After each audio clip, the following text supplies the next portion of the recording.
All right, so this is what it looks like. So this is the crate as we have it right now. And you see that this is the short side. And what we learned is that the drivers, the operators, try to push the crate with the fork. It's too narrow for both, but we need to be able to have at least an opening for them. So the way this is built is super sturdy and stable, but apparently they destroy the crates every time they try to push it from the short side. So now we try to build something different. Essentially we have 1, 2, and 3 long ones, and then I just tried something.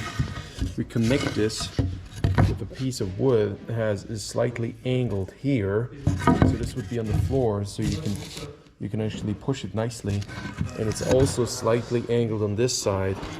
So essentially we try to build something like a sled. I was not aware that this is how you need to build a crate, but well, 20 years into the game you still learn, and that's what I'm doing today.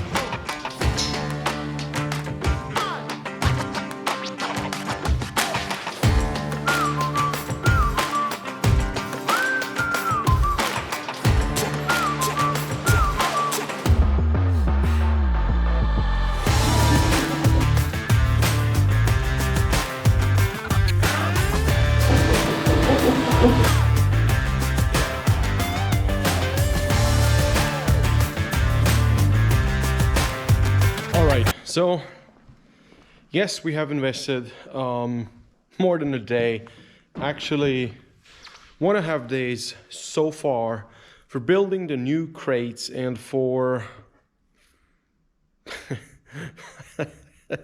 for repacking 4 crates that are already been packed. Is it stupid? Maybe. And I bet there are a bunch of people say, oh, economically it doesn't make any sense because you don't make any money with this. That is true. But how to put this politely? There are things that are higher than money, and it's the pride in the work you've got.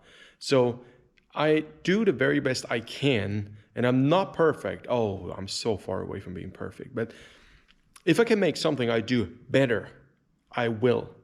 And if it cuts my margin, may it. I do not care. Of course, well, you got to make money, you feed a family. Hey, if your situation is so precarious, you've got an issue. The thing is that the BIOROWER is not a commodity. It's not something where, oh, okay, just get a BIOROWER for somebody. There is nobody who builds something like this. I mean, there's a cheap knockoff of our 2008 prototype we had, and it doesn't work properly. I'm not going to call a name. If you're in the industry, you know what this is. So my aim is not to be the best. My aim is to be the best we can be. And oh boy, there's a long way to go. There's so many things in a pipeline, so many things we can do better, but it starts with a very simple thing. How great can you make something?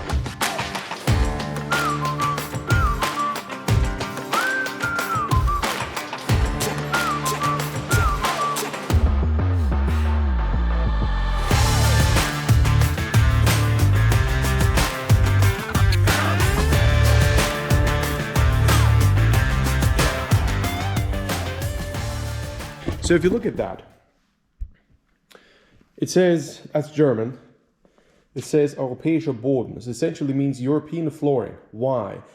Because this here is exactly matched for the forklift that we use in Europe. And I think it also works in Asia. But in the US, you guys use something that's a bit wider. You see this? That's a much wider opening.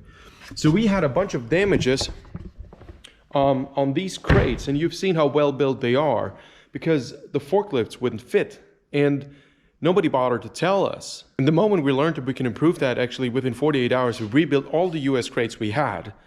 And now it's a similar situation. We just learned that, okay, they would probably have to skid. So this is a good comparison. This is the old style. So this is about to be rebuilt tomorrow. These are empty crates, there's nothing in them. These are the crates that my team repacked today. And you see the difference? Now the forklift actually, with one fork, they can come in there. It is built that it can slide. You see this? And if you look closely, you see it's got a rounded edge here as well. So it's built like a sled in multiple directions. All I want to make sure is that the BIOROWER arrives with you as well as possible. There's a saying in German to say you can't be half pregnant. So either you're pregnant or not. And I extend this to either it's good or it's not. So if I can do it any better, I will.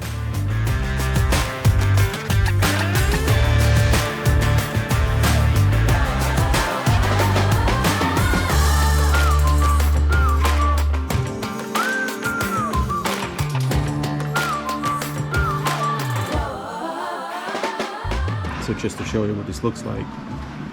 So this thing here is held by wood, which is wrapped so it doesn't hurt anything.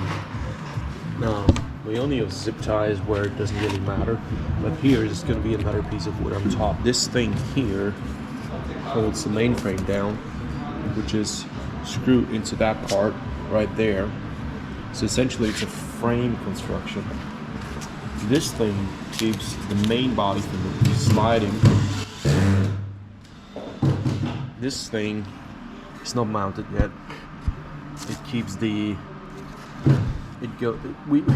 it's a lot of work to do this, but essentially it prevents it from going sideways because we lock the wheel. So you may rightfully ask why. I mean, you're the owner, you're the director of that company. And it's a small company, but hey, you got people. Why can't your employees do that? And the thing is that you're absolutely right, but I need to understand how things work.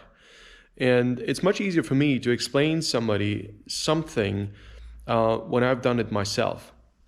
And this is why I'm out there on a table saw and I cut the parts exactly as I want them. I imagine how I want it. And I take the time. Is it a waste of time? Maybe. Should I be out there making more videos, teaching my employees how to do this? Possibly, but I'm not 100% sure. It's always a fine balance between understanding what you need to do yourself before you can actually explain it thoroughly to somebody else, or just handing it over. But I assume full responsibility for the product.